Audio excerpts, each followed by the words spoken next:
Willkommen zu Frequent Traveler TV, heute wieder aus einem Coworking Space mit Freunden und Freundinnen, oder hätte ich andersrum sagen müssen. Auf jeden Fall sind die News frisch gepresst. Heute Themen haben wir: EasterJet aus Korea, eine Fluggesellschaft, die ich nicht kannte, kriegt Feuer, weil die Crew auf den Flügeln spielt.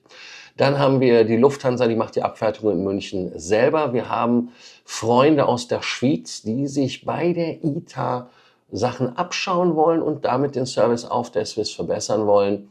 Schauen wir uns auch genau an. Und wer wäre ich, wenn ich nicht den Meilen-Sale von Finnair euch, also Avios heißen die Dinger ja, hier schmackhaft machen würde oder vielleicht doch nicht. Schauen wir uns alles ganz genau an. Ihr denkt dran, den Kanal zu abonnieren, die Glocke anzumachen, einen Like dazulassen, zu kommentieren, auf die School-Community zu kommen und dort mehr Informationen zu bekommen und Vollgas zu geben. Das erste Thema, oh, ich bin heute schnell, 1 Minute nur. Normalerweise bin ich bei 2, oh Gott, bin so aufgeregt. Nein, auf jeden Fall, das erste Thema, was wir haben, ist das Thema Lufthansa. Die machen in München die Abfertigung selber. Wir erinnern uns, dass der lustige Carsten S. aus M., CEO der Lufthansa Group seines Zeichens, gesagt hat, München ist schlechter als Frankfurt. Wer regelmäßig von euch in Frankfurt abkotzt, kann das natürlich nicht verstehen, dass man in München schlechter sein kann als Frankfurt. Und eine der Konsequenzen, die Jost Lammert, der Chef vom Flughafen in München, zu spüren bekommt, ist, dass die Lufthansa Flugpläne ausgedünnt hat, selbst in München, und dort jetzt die Abfertigung macht. Man hat in München das Problem, dass dort viele Verspätungen kommen und aber auch, dass die Bodendienstleister als die Schuldigen rausgefiltert worden sind. Wir erinnern uns ja an das Thema mit der Swissport und so weiter und so fort, was da alles war. Teile der Abfertigung selbst werden halt wieder gemacht durch die Lufthansa selber. Und zwar möchte man dann einen Bodendienstleister einfach halt halber mal komplett übernehmen. Lufthansa möchte auch einen Teil der Lufthansa Airlines Group am Flughafen München selber wirklich abfertigen. Zitat, durch eine mögliche 100% Übernahme der Swissport, Losch GmbH und Co. KG am Standort München von den bisherigen Gesellschaften Swissport Cargo Services Deutschland GmbH und Losch Airport Service München GmbH kann die operative Stabilität und Zuverlässigkeit für die Kundinnen und Kunden der Lufthansa Group Airlines weiter verbessert werden. So sagt es die Lufthansa. Die Übernahme steht noch unter der Voraussetzung der Lizenzerteilung, der kommerziellen Einigung sowie die fusionskontrollrechtlichen Freigaben durch die zuständigen Behörden. Im Prinzip fehlt eigentlich alles außer Geld. Keine Genehmigung bis jetzt und so weiter und so fort. Aber okay, man weiß ja bei ITA, wie lange sowas dauern kann. Ich denke mal, dass man in München relativ schnell zum Potte kommt, weil wir wissen ja immer, Swissport, Losch, wie sie dort heißen, sind ja auch irgendwie sehr arg geplagt. Die Übernahme ist halt wirklich dort nicht nur ein Teil der Lösung, sondern auch, dass man wesentlich mehr Puffer einbaut. Man hat ja auch an anderen Flughäfen wie Frankfurt Puffer eingebaut, weil gerade bei den Connecting Passengers die MCT, Minimum Connecting Time, ein Problem dargestellt hat. Deshalb ist es so, dass man natürlich in München diese Maßnahme natürlich auch ergreift, um die Stabilität in den Flugplan reinzubringen. Deutsche Sprache, schwere Sprache, kaum Europa verlassen, hat man hier Sprachstörung. Auf jeden Fall ist es so, dass Jenselmann Ritter im Januar schon gesagt hat, wir erhöhen die Umsteigezeiten für unsere Passagiere um 10 Minuten pro Verbindung. Und bis zu 10 Minuten mehr Bodenzeit für die Abfertigung, besonders in slotkritischen Flügen. Heißt also, slotkritisch sind Flüge, die halt relativ nah an den Curfews fliegen, zum Beispiel, oder aber auch, wenn man nach London oder so fliegt, Flughäfen, die halt grundsätzlich irgendwelche Slots haben. Die Belastungsspitzen möchte man halt in München damit ausgleichen, dass man dort eine halbe Stunde dann in Toto mehr Zeit hat, um die Verbindung zu machen, was natürlich in einem oder anderen Fall durchaus eine Erleichterung ist. Der letzte Langstreckenflug wird das Drehkreuz ja schon planmäßig um 2020 verlassen, damit da also auch wirklich genug Puffer und Abstand ist zum Nachtflugverbot oder Curfew, wie man es im Englischen nennt.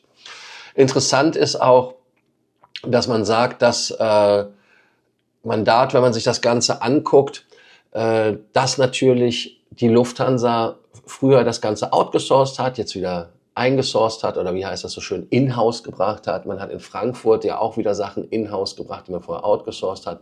Es ist der normale Lebenszyklus bei den Fluggesellschaften, wenn die eine Consulting reinkommt und einem erklärt, Norden ist in der Richtung, Dann kommt die nächste Consulting erklärt, Norden ist doch wo ganz woanders. Also insofern das Leben bei der Hansa wie immer spannend.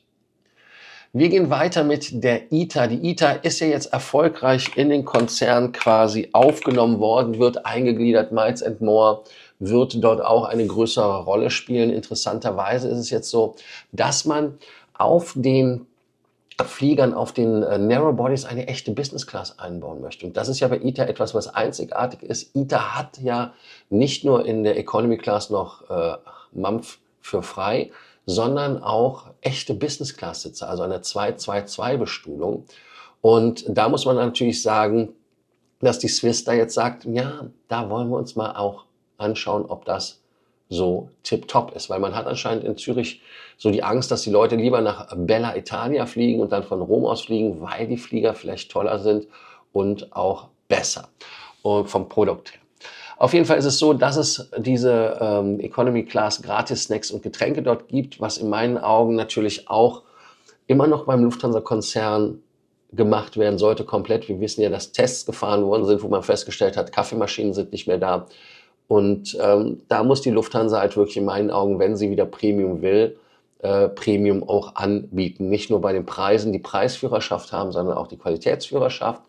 Und wir schauen uns da doch mit dem wohlwollenden Vielfliegeraugen an, was die Lufthansa bei der Veranstaltung macht. Eventuell ist die Lufthansa dann sogar so, dass man die ITA wieder, ich sage jetzt mal, auf Konzernlevel bringt und kostenlose Sachen kostenpflichtig macht, wegen des großen Kundenwunsches und natürlich des Erfolges bei anderen Fluggesellschaften in der Lufthansa Group. Nein, also ernsthaft, man guckt es sich an. Auch ist es so, dass man natürlich eine echte Business Class anbieten sollte, gerade wenn die Preise natürlich auch da eher nach oben gehen als nach unten. Und der Kollege von der Swiss, der Herr Fehlinger, sagte, man freue sich über die neue Schwester, man sieht die ITA als komplementär an. Und komplementär heißt ja auch, dass das Angebot ergänzt wird. Weiter das Zitat, ITA hat ein Kurzstreckenmodell mit Premiumklasse. Und das Zitat ist wieder zu Ende. Man schaut sich das also von der Swiss halt wirklich genau an, um davon zu lernen, um da vielleicht auch für uns wieder mehr Spaß zu bringen mit Lufthansa Group oder der Swiss dann, um ganz genau zu sein, zu fliegen, weil eine echte Business Class finde ich persönlich relativ toll. Man betreibt ja bei der ITA eine A321LR mit den 3 Klassen, Business, Premium, Economy sogar und Economy. Und die Sitze unterscheiden sich. Und das ist ja genau das Thema, was das Spannende ist, dass die Sitze sich unterscheiden. Weil, wenn wir ehrlich sind, die Gartenstühle, die Lufthansa hat, und du fliegst dann auf irgendeiner Strecke von Zürich nach Tel Aviv, wäre schwierig. Das tut dann im Popo weh. Ist aber auch eine klare Produktdifferenzierung dann gegenüber der Eurowings. Wäre in meinen Augen eine ganz klare indizierte Sache. Interessant ist auch, dass man dort 12 Plätze hat, die sogar eine 1-1-Konfiguration sind und sich in sogar in Betten verwandeln lassen. Also man kann dann auch schlafen. Also dann wäre es ja auch fast Wumpe, ob man mit einer 321 durch die Gegend kachelt, abgesehen von dem Druck, aber da wollen wir jetzt nicht wieder drauf eingehen. Und ansonsten ist es halt wirklich so, dass die Premium Economy die 2.2 hatte, das ist das, was ich eben meinte.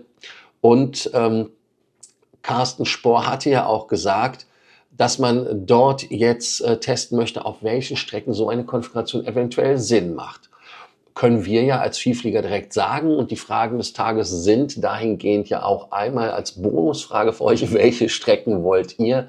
Das andere ist, seht ihr eine echte Business Class in den Narrow Bodies als indiziert an und sagt, das muss so sein?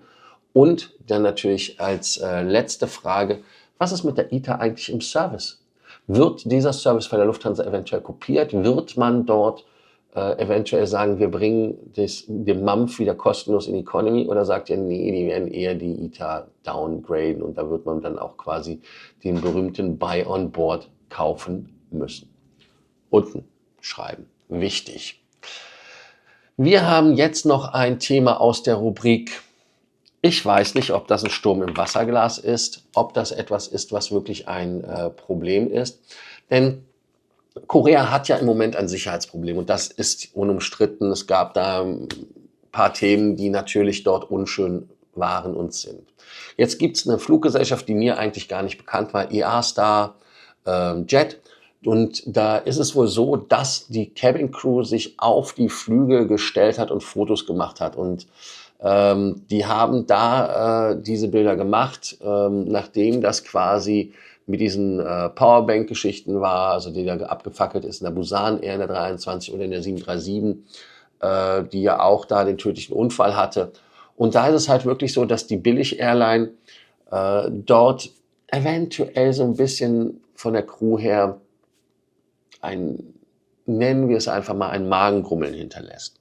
Und die Nachrichtenagentur Yonhap berichtet, dass halt die Crewmitglieder beobachtet worden sind, wie sie halt die Tür aufgeklappt haben. Ihr seht das ja an den Bildern.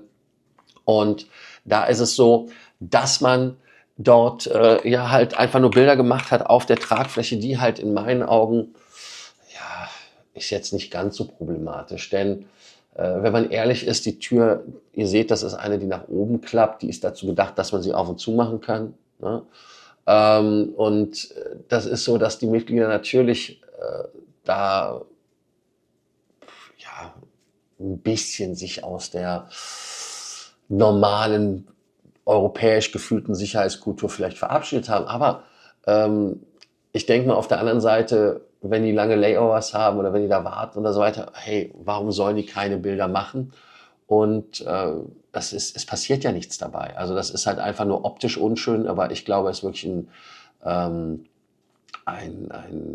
Thema, was man eher vernachlässigen kann. Also wenn man sich anguckt, was die Fluggesellschaft geantwortet hat, zu dieser Zeit besprach ein Wartungstechniker mit der Kabinenbesatzung die Notausgangstür, was zu einer Trainingseinheit führte, in der sie das Öffnen des Ausgangs übten. Gut, das ist natürlich eine sehr gute medientechnische Erklärung, weil dafür gibt es ja auch bei den Fluggesellschaften keine Door-Trainer, dafür haben wir ja auch kein Training Center, damit gibt es auch keine Training Facilities. Und ich kann euch sagen, ich habe diese Art von Türen in der 737 bei der Austrian Airlines schon vor 15 Jahren geöffnet. Also das ist jetzt kein Voodoo. Das ist eine ganz normale Öffnung, die klappt dann einfach automatisiert hoch, weil dann Scharnier ist. Ne? Peng. Und bei der Swiss gab es ja auch nochmal das Problem, als die da auf der 777 den Tanz aufgeführt haben, ist ja auch im Nichts, glaube ich, verlaufen. Und gut, die Mitarbeiter sind verwarnt worden, böse, böse, böse, böse. Aber da muss man jetzt sagen, ich glaube persönlich, das ist jetzt kein Drama. Ihr könnt jetzt natürlich sagen, ob das jetzt ein Thema ist, dass das Flugzeug kein Spielzeug ist und dass man ein bisschen mehr da mit Vorbildfunktion und so weiter und so fort. Aber am Ende des Tages ein bisschen Spaß bei der Arbeit. Also ich sehe es nicht als problematisch an, aber ihr, wenn ihr eine andere Meinung habt, sofort unten mitteilen und Gas geben, Bescheid sagen. Wir haben noch eine Geschichte aus Finnland und zwar, die verkaufen Avios. Und zwar Avios gibt es jetzt im Angebot auf der Finnair-Seite zu kaufen. Das ist eine Seite, die betrieben wird von points.com. Und dieser Sale, der erste in 2025, gestern habe ich, glaube ich, die E-Mail bekommen, ist so, dass man dort jetzt folgendes Angebot macht, was bis zum 23. Februar mit 40% Rabatt gibt und dann 30% vom 23. Februar bis zum 5. März. Wer zwischen 6.000 und 10.000 Avios kauft, kriegt 30% Bonus. Wer 11.000 bis 99.000 Avios kauft, kriegt 35% Bonus. Und wer 100 bis 200k kauft, und 200k ist die Maximalmenge, kriegt 40%. Wer nach dem 23. kauft, bekommt dann für 6 bis 10k nur 20%, 25% von 11 bis 99 und für die Top-Kategorie 100 bis 200k sind es dann 30%. Also wer jetzt kauft, sollte das natürlich machen. Und man muss halt wirklich gucken, dass die Sales früher billiger waren. Also hier einmal ist er bei 1,5 Cent, wenn man den billigsten Preis nimmt. Früher war er schon mal bei 1,05 Cent. Und das ist natürlich so, dass es etwas teurer ist in meinen Augen. Und man sollte eventuell auch bei anderen Fluggesellschaften schauen, wie British Airways, Iberia und Qatar, ob man da nicht eventuell Meilenkontingente schießen kann, die man ja rüber transferieren kann zu Finnair oder aber Finnair über British Airways zu Qatar transferieren kann. Und wichtig ist, das Angebot ist jetzt nicht so hot, dass man da unbedingt zugreifen muss. Wenn jemand einen Use Case hat, okay, aber ansonsten empfehle ich das nicht. Also ich denke mal, dass dieser Preis kein Knüller ist und das Jahr ist wirklich so frisch, da kommt noch irgendwas und da sollte man warten. Also insofern denke ich mal, dass ihr dort wirklich nur eure kurzfristigen Bedürfnisse befriedigen solltet. Ich persönlich würde aber Abstand davon nehmen und warten, bis ein besseres, tolleres, geileres Angebot kommt.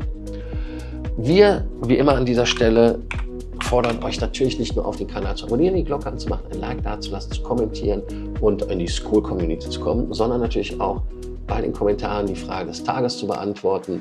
Und die Frage des Tages ist, wollt ihr eine echte Business Class auf der Mittelstrecke? Wird die ITA eher wieder runtergefahren im Service? Das sind die beiden Themen, die in meinen Augen wichtig sind. Ansonsten könnt ihr die Bonusfrage beantworten. Wer sie weiß, kann sie unten hier nochmal hinschreiben. Also, bis morgen in alter Frische. Wir haben hier, was haben wir denn hier? 20 nach 7. Haben wir 20 nach 7? 20 nach 8. Wir haben 20 nach 8 in Los Angeles im Morgen.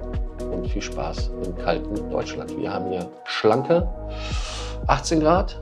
Heute, was kommen soll.